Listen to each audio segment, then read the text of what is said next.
Let's go! We gave you a completion percentage award, and all you did was throw check downs and bubble screens.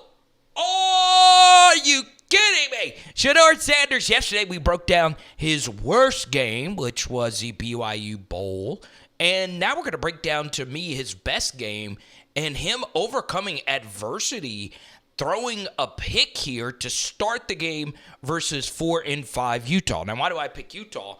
Well, this was one of the few top 5 defenses that they played last year in the Big 12. So this really isn't complicated here. You know, we could get into a discussion about footwork or climbing a pocket to help out your left tackle, but, you know, Shedeur feels pretty good. This is Jordan Seaton, the do-it-all true freshman that they brought in, and you can see Shedeur gets hit while the ball is being released, okay? This affects every quarterback from Josh Allen to Patrick Mahomes in the Super Bowl. So, once again, it's just a good play by the end.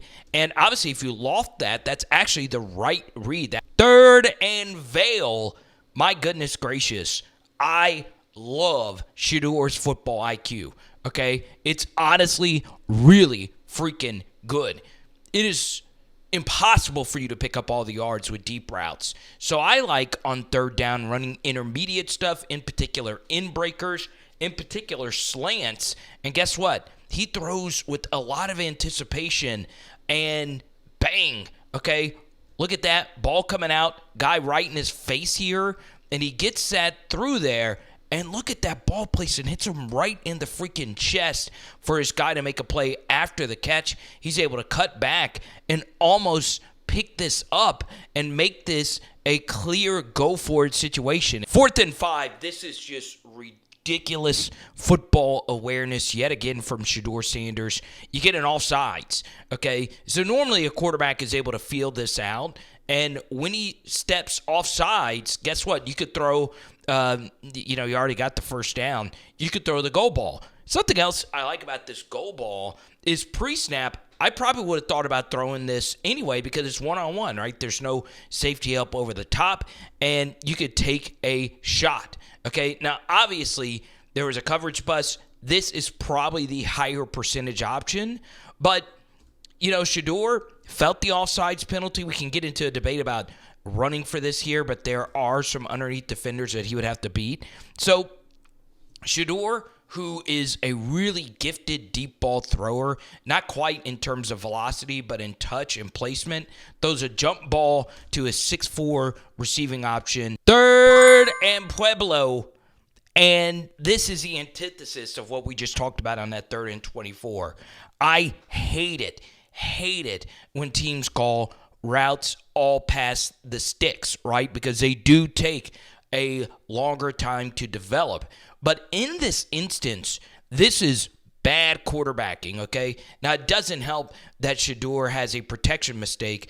The right tackle and the running back pick up the same player. One of these guys needs to pick up the end. The other needs to pick up the blitzer coming from the outside. It probably should be this running back right here. We normally want the offensive lineman to take the interior guy and the RB to take the blitzing backer. So this is bad protection. I don't know who said it. It could be a wide variety of people who are at fault with this. So let's first talk about the sack.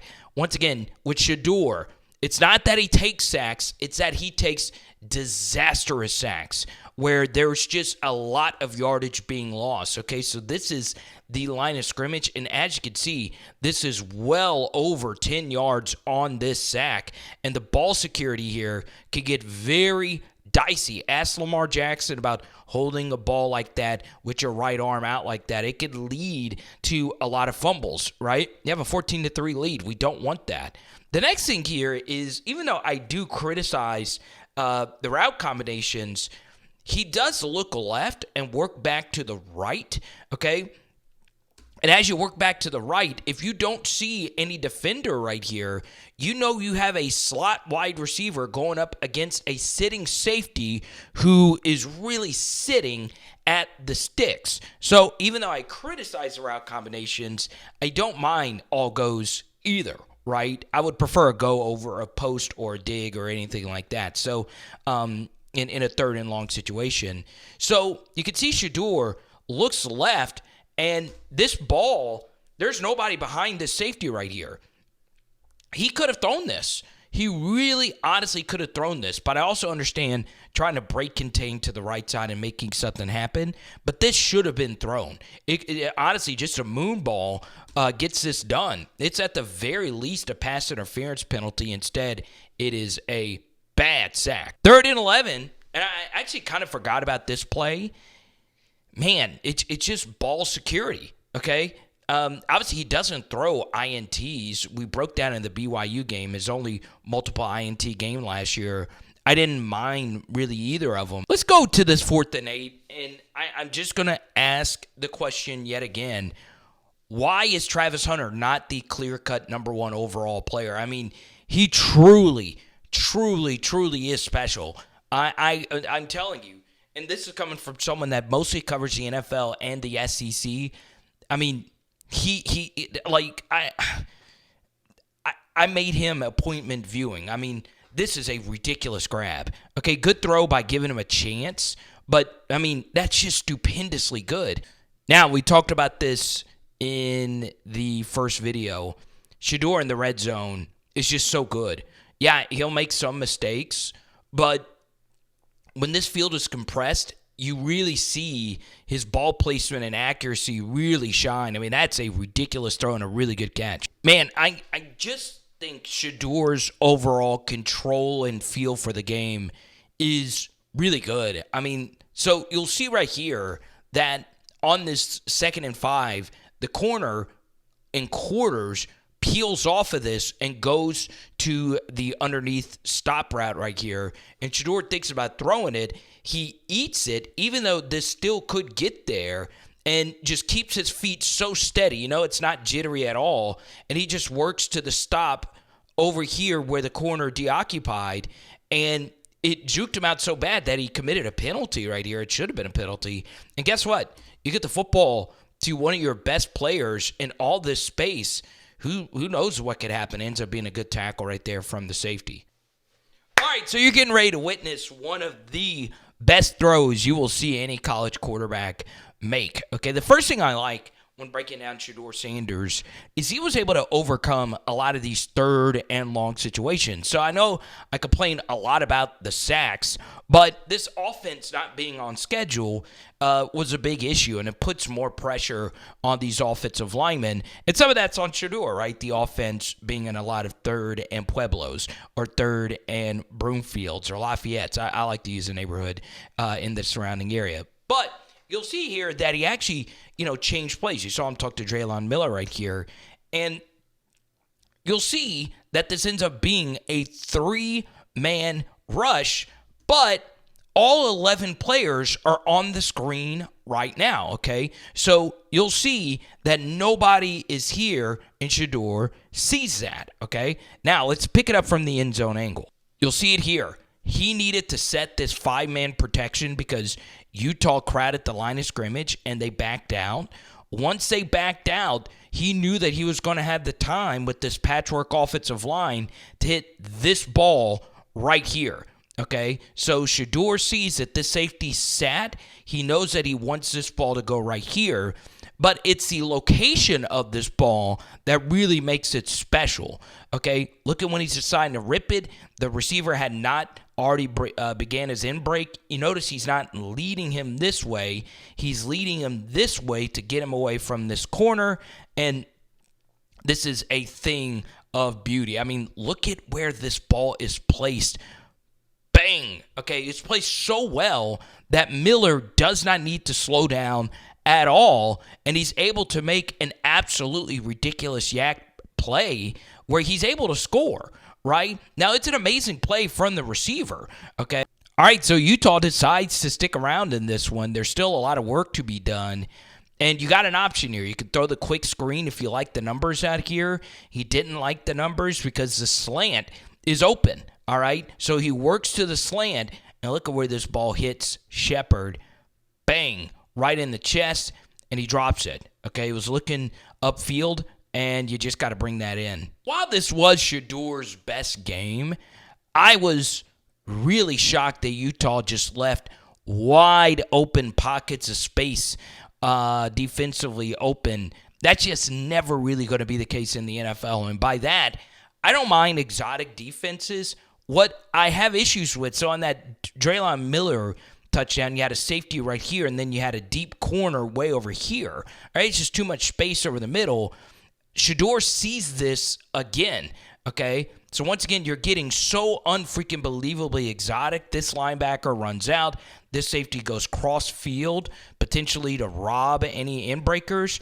This safety goes right here, and guess what? This is just wide open. Now, I will say Shedeur did look like he checked into something like this, and that's just going to be open, all right? So even though there's a lot of pressure in his face, this is an easy pitch and catch. Now, I understand the ball was slightly behind him, but I'm actually okay with that because a first down really, really, really puts Utah in a bad spot, and you don't want to overthrow a guy that is that freaking wide open. So good job by Shedeur, but it's also a mixture of defenses getting too cute. So after watching Shedeur Sanders quite a bit over the last 48 hours, I decided to focus in on his worst and best game. If you want me to do more of his games, feel free to link or just comment down below which games you would like me to evaluate. We would throw in some All-22 as well.